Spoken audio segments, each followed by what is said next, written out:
Welcome to our study on the book of Romans. This is the Romans Education Part 7, and this is session 21.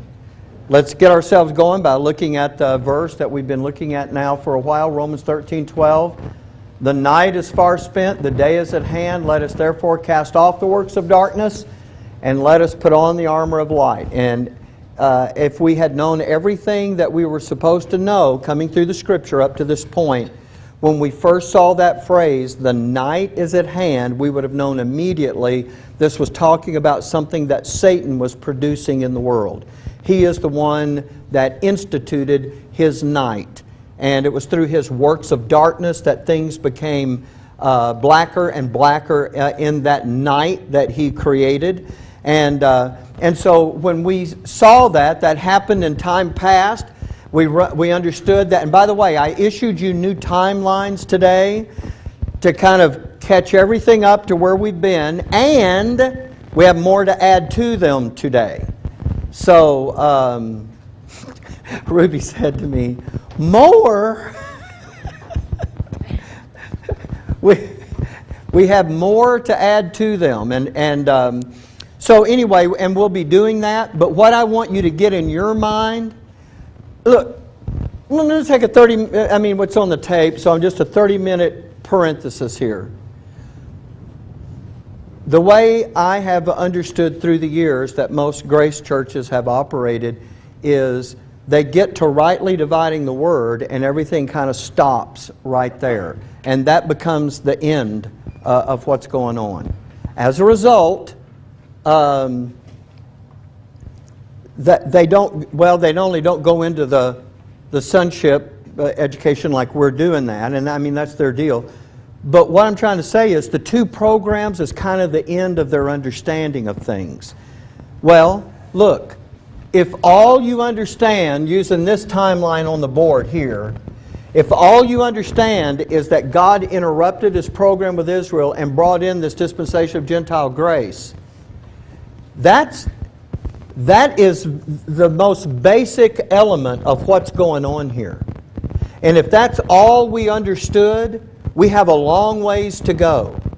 Because the things that we've been talking about over these last weeks are enlarging upon that.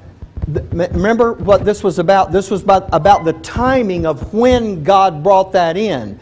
This wasn't just done willy-nilly. In other words, when there was, before the night was completely spent,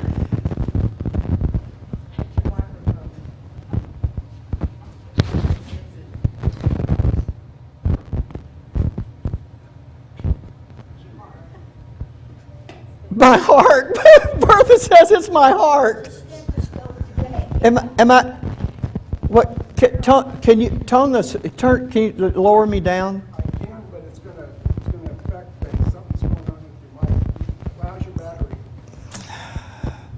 My battery? Pretty good.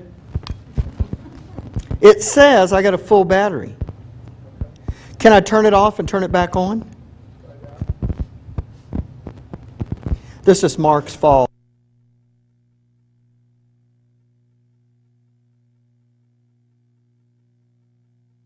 Thanks, Bob. Is that better? No, it's still there, isn't it? Oh, good.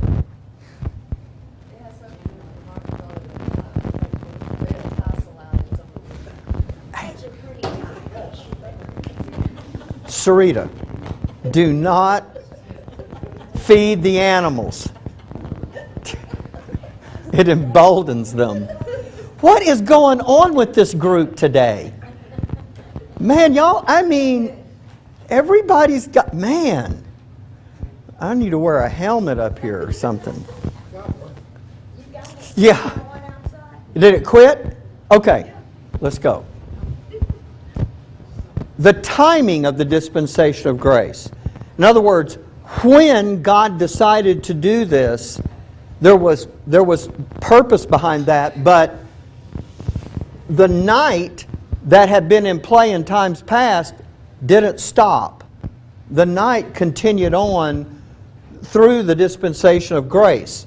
But what we're understanding is more than just God interrupted His program with Israel. He brought in a time when dealing with Gentiles, when When the rapture happens, that'll go back to his dealing with Israel again. You understand, that's the milk of it now. Now we're starting to talk about more of the details of it and getting into the meat of it. And so when you talk about that issue, you've got to be thinking about more than that. That there was something that Satan was doing. See, and you do understand these things. You understand that at this point right here, that when God interrupted the program with Israel, you understand that the ungodliness of the world had reached a zenith point, and they were vessels of wrath that were made fit to be destroyed, but God is now enduring them with much long suffering, and that when this is over, there's still a portion of the night that has to go. All of that has to do with the timing of when God brought in that dispensation of grace. I want you to start thinking about it that way. I know you know all those things, but now just have all that in your thinking. And that means that back here, in the time before God started this dispensation of grace, Satan had produced this on your timeline, this night of increasing darkness. On your timeline, below that, below where it says night of increasing darkness, I would like for you, well, you know what? I pointed it out. It is at the bottom. You don't have to write this. At the bottom of your outline, it says, the development of the world of the ungodly. Write this in. Just write R-E dash. It is actually the, did I put it in there right? Oh, I did it right on your timeline. Okay. Well, don't write redevelopment. Okay. No, that won't make any sense. The redevelopment. Okay. The redevelopment, I just need to do it on my board. Okay. That was actually the redevelopment because the world had become the world of ungodly once before, back in the old world when the flood destroyed it. Okay. So, from the time that Satan instituted this night that has been moving along. Yeah, look, you have to understand, remember what I told you when the flood came in, what God did? It's like He hit the reset button. And that zenith ungodliness was all brought back down to a level now. Now I'm going to show you another piece of this that we have never looked at before, that we need to have this in our thinking. Paul is going to talk about this issue here. But the Gentiles, as this night got itself established, and it began increasing in darkness, the world got to the place where in the Gentile world, it's just like walking outside in physical darkness, you can't see anything. That's the way it was with the Gentiles, not in a physical darkness, but in a spiritual darkness. And the untruth, the darkness of untruth, prevailed among those Gentiles. So what did they do? They worshipped every god except the true God. And so, 2 Corinthians, you were going to just let me discover that on my own, weren't you? All right, and 2 Corinthians 4, in whom the God of this world hath blinded the minds. See, it's not a physical blindness I can't see. It's a mental blindness. I can't understand something I don't see mentally. The God of this world hath blinded the minds of them which believe not, lest the light, which we now know what light is truth, the truth of the glorious gospel of Christ, who is the image of God, should shine unto them. Now, do you see all the passages where all this terminology now is coming into play? And so, and by the way, that's what this darkness is designed to do. It is designed to keep people from seeing the light. I don't know what's going on with that. That is distracting me. Do you hear it? Okay. All right. Okay. So, what you have is, by the time that everything comes to a crisis point, by the time that happens, what's happening out in the Gentile world is nothing but disinformation and misinformation and corrupted understanding and error and all of those kinds of descriptions of untruth. And Paul recognizes that is Satan operating as, and I erased that before I started, operating as the power of darkness. And Satan was operating under that title back then. He is operating under that title now. And what Satan does by means of his darkness gives him more and more power. In other words, let me just put it up here.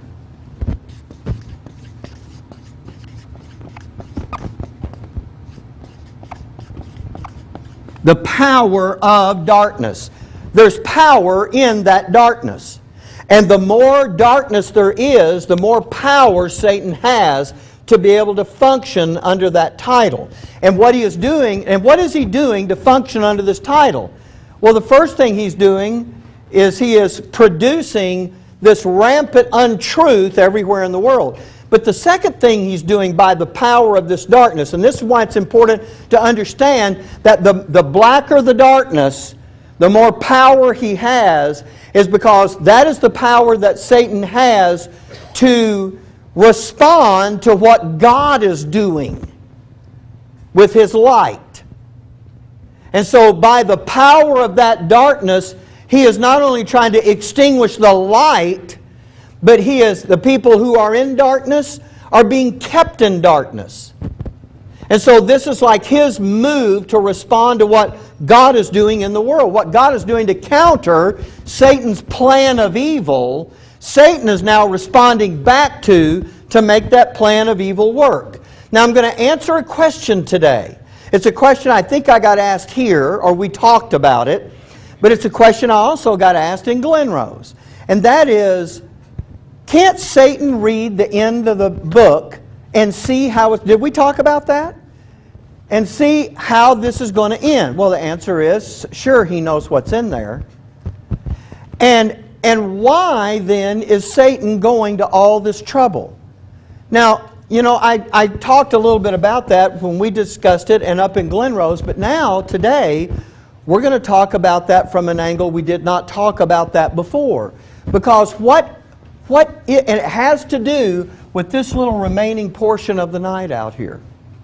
That's the reason, there's something happening out there that constitutes the reason why Satan doesn't throw in the towel. Well, if he annihilates us, if he keeps this whole world in darkness, that gives him an opportunity to do something. That without that, we'll talk about that. All right, now on your timeline, and I think I may have printed this on yours, I'm not sure, but where you have this dispensation of grace, did you write in works of darkness? It's on there? Okay, I just wanted to make sure, because in the things that we're going to add today, I was afraid I had eliminated some things on your timeline that shouldn't have been eliminated. Yeah. Why is Satan trying so hard to keep the Gentiles in the dark if God already gave him the Gentiles? Okay, that's a really interesting question. I'm going to repeat it for the camera, because you're saying, why is he trying so hard to keep the Gentiles in the dark when God already consigned the Gentiles over to him? Well, God consigned those Gentiles over to him back during the time of, actually before even Israel's program, back at the Tower of Babel.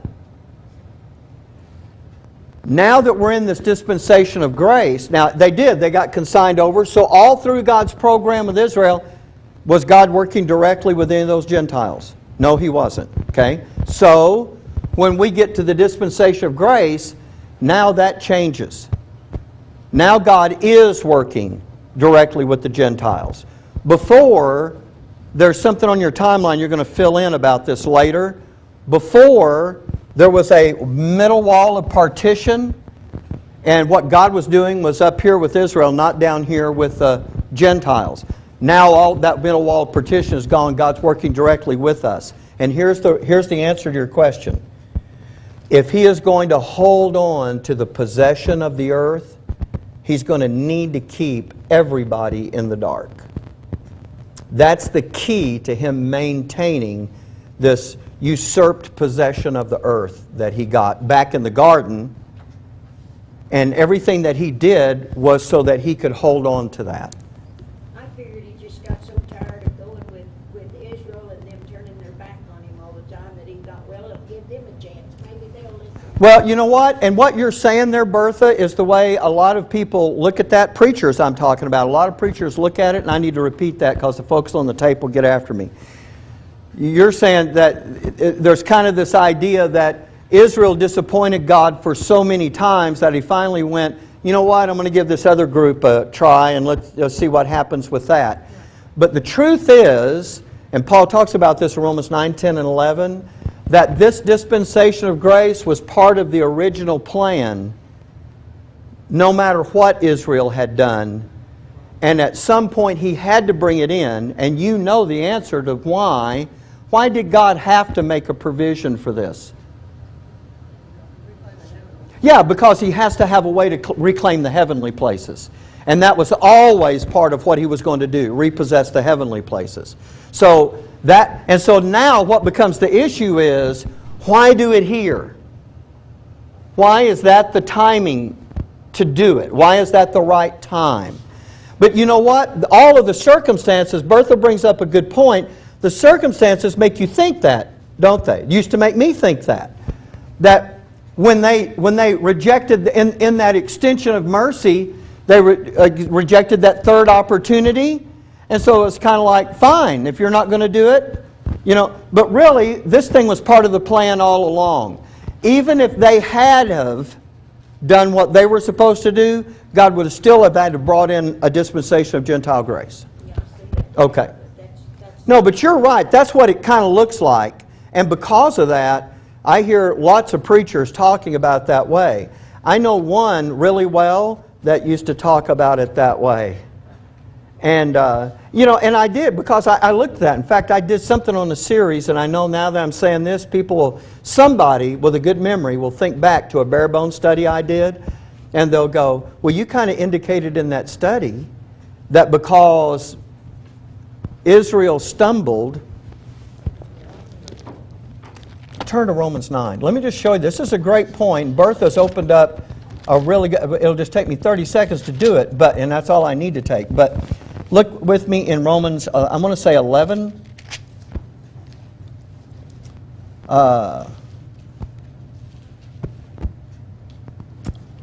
Verse 11.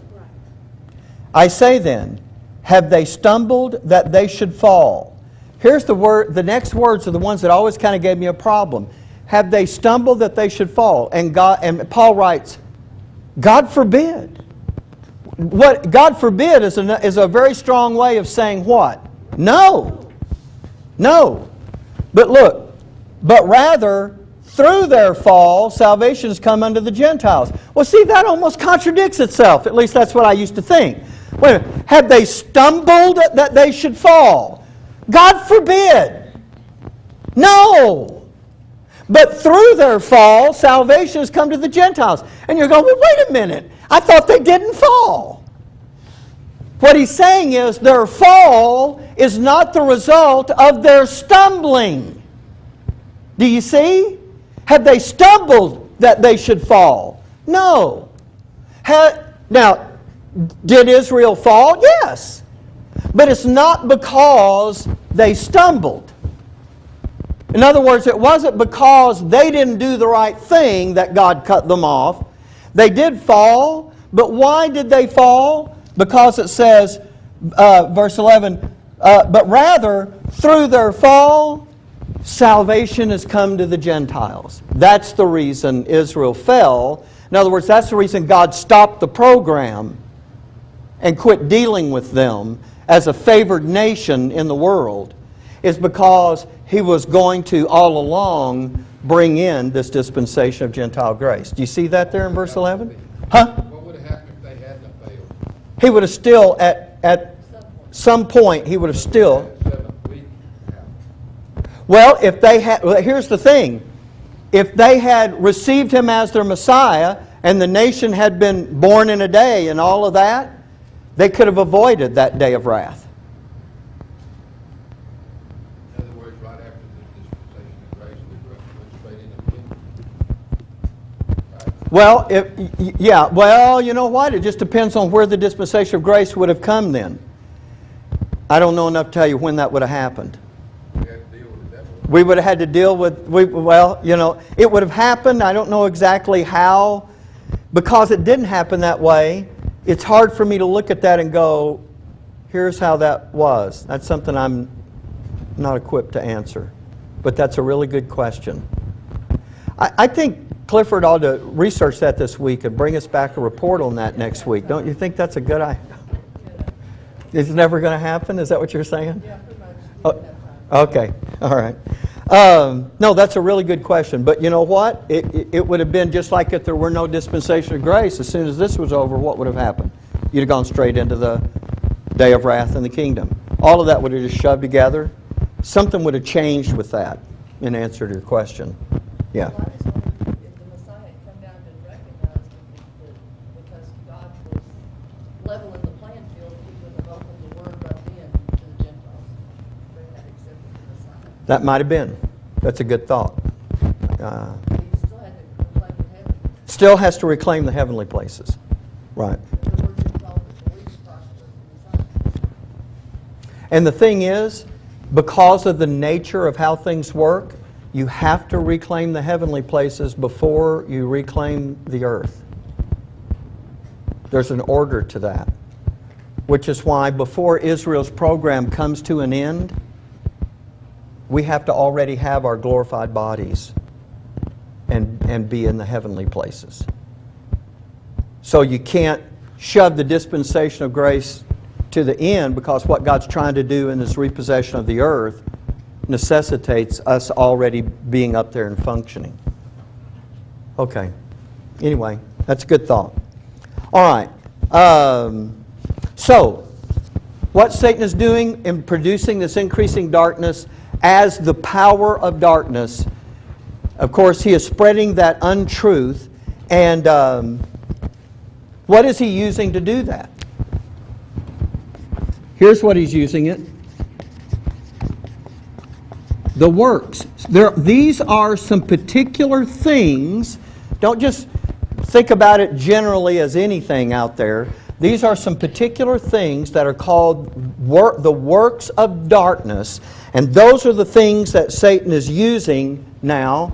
And these provide for the power that Satan operates under.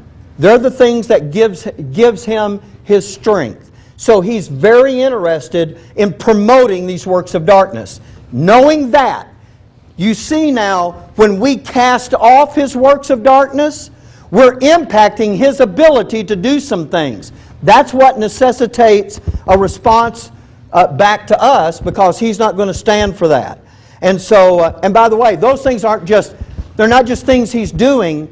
They are necessary and critical. Let me just show you this. They're necessary and critical to what is going on up here in the remaining portion of this night.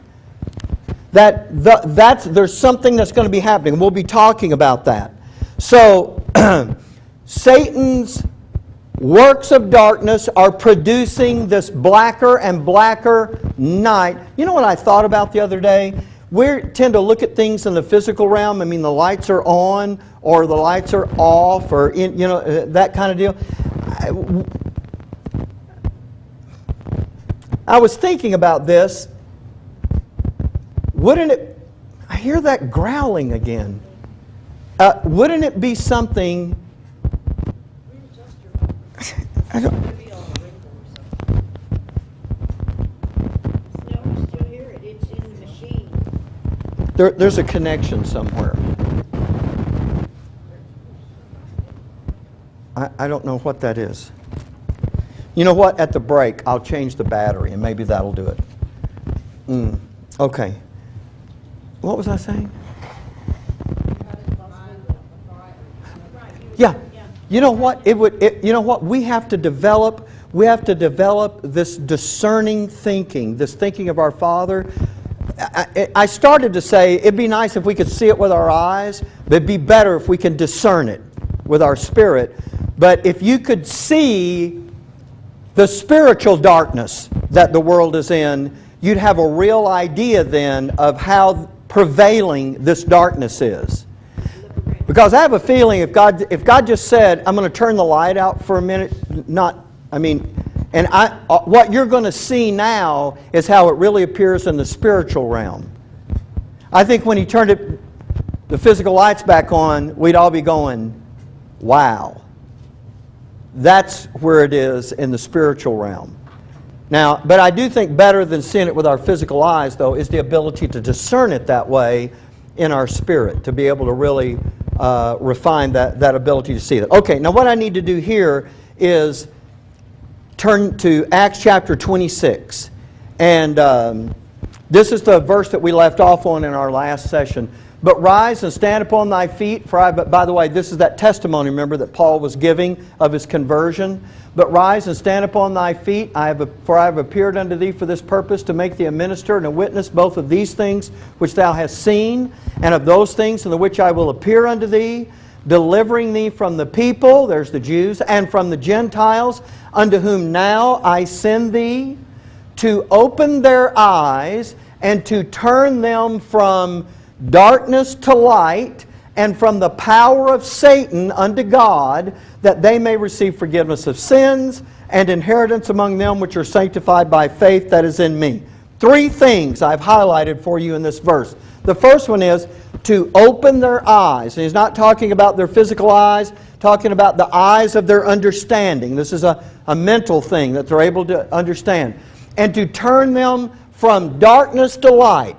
And that we look at that many times like a metaphor. So use those definitions to turn them from that which is not true, that Satan has promoted and put in their thinking, to turn them to that which is true. And then lastly, from the power of Satan unto God. And that kind of takes you back to this title of the power of darkness.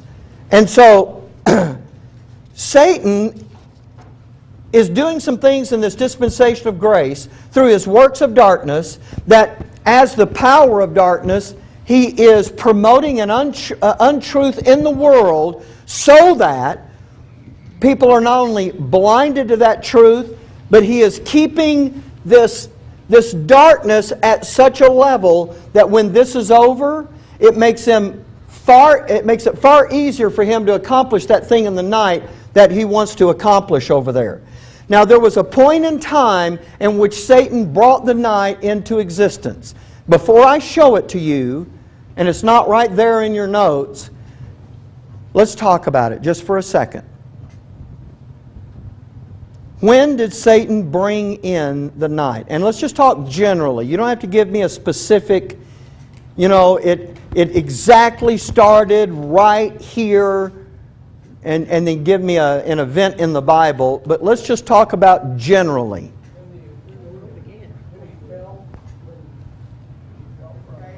Well, okay, I'm sorry. Let me rephrase the question. Those are not wrong answers. They're just not what I'm after. Think about what God did at the flood. He destroyed the world of the ungodly, and the heavens and the earth of the old world got changed in some significant ways, and now we have the heavens and the earth which are now. That's what I'm talking about. So when Satan goes about to reestablish the night that we are in now, when did that night start, generally? All right, Mark is saying with Noah and his sons. Anybody else got an idea? Huh? That's what you were going to say? You're saying, okay, with Noah and his sons? All right, that's pretty good. How soon do you think it started? Everybody's saying right away and immediately.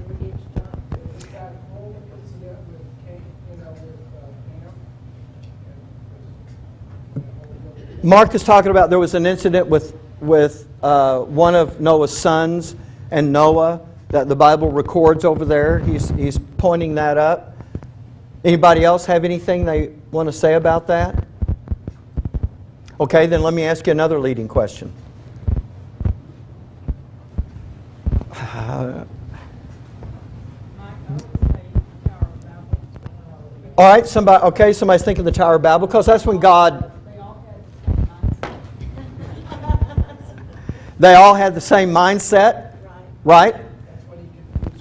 That's when he confounded the languages, scattered the people.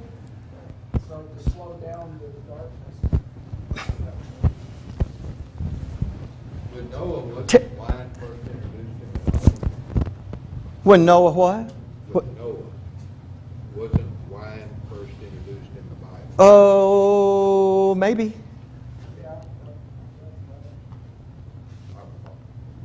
But man is always looking But- for something of spirit like that. Now, here's the other thing I'm after here. Tell me how Satan, I don't mean what he did, but tell me what happened when Satan began to establish this night. Just think about it. You're all thinking about this exactly right. Before I show it to you, I want you to already kind of have your mind thinking in this way. How you know there's a parallel between the physical light and darkness, right? How does physical light and darkness transition? All right, Mark says through the sunrise and the sunset. And if someone said, okay, I'm blind, I don't see that, but describe for me what do you mean by sunrise and sunset?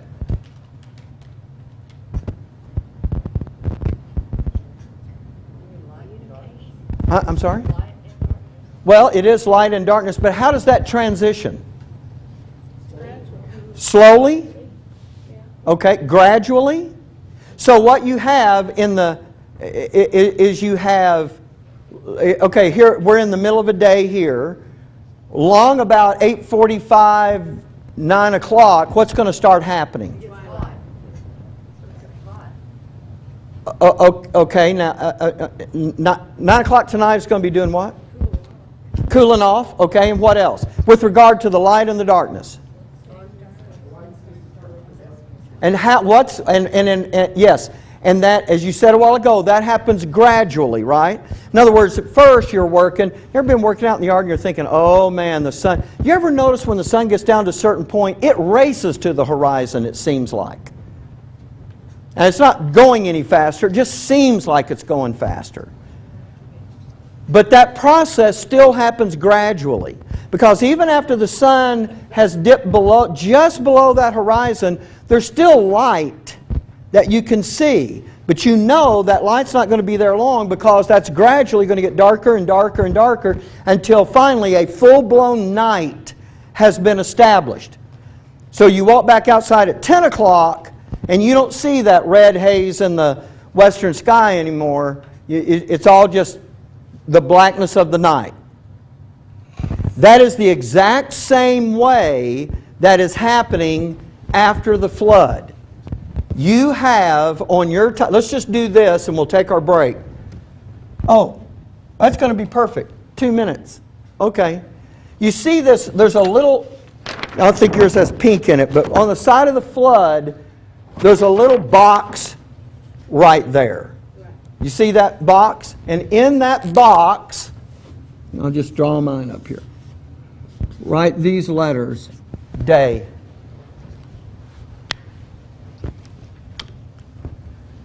What we're going to do is we're going to go back to a point in time in which Satan brought the night into existence.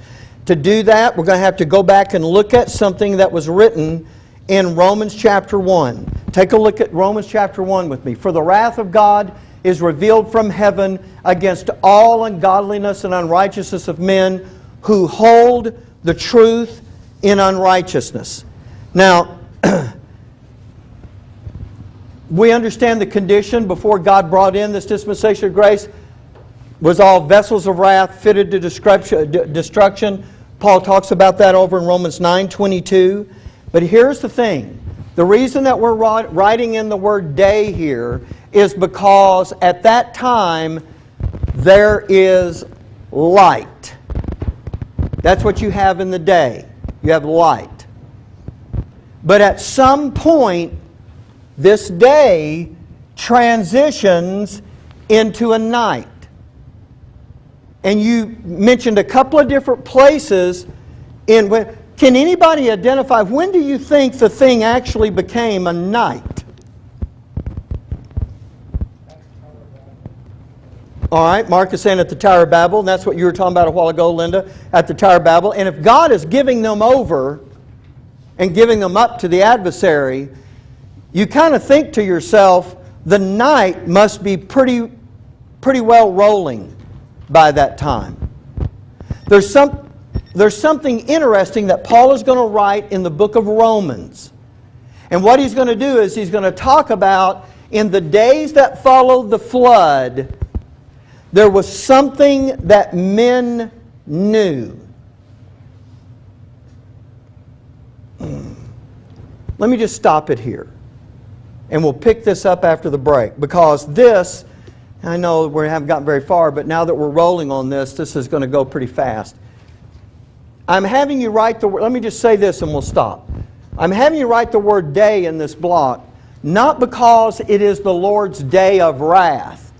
I'm talking about day from the standpoint of there is light. And by saying there's light, what are we really talking about? Truth. And there's a particular truth that people know. There wasn't very many people after. All right? But as men began to multiply, but Clifford is saying it's not that many people after the flood. No, you're down to 8 people. But as men, huh? They all knew who God was at that point. Yeah, they all knew who God was. And the scripture that we're going to look at is going to tell us that. Paul's going to write about this in Romans. They all knew who God was, and here's the second aspect. They all knew things about God. In other words, they didn't just believe there was a God, they did. But they knew who the true God was. That shouldn't be a shock, should it? Who got off the boat?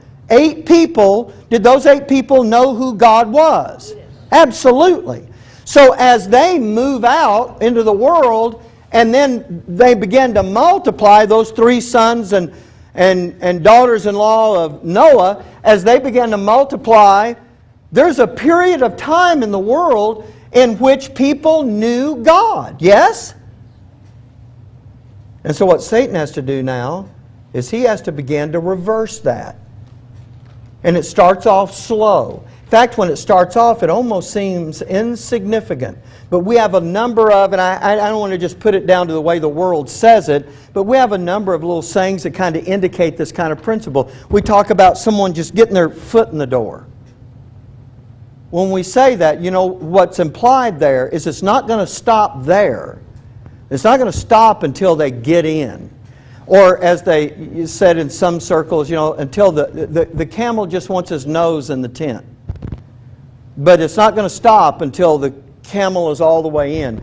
Satan is just getting his foot in the door, but he doesn't just want to put his foot in the door. He wants to create a full-blown night of darkness that'll bring the world to a crisis point. Okay, now, when we come back, we have to pick that idea up and go somewhere with it. And that's what we'll do. So we'll stop, we'll take a break.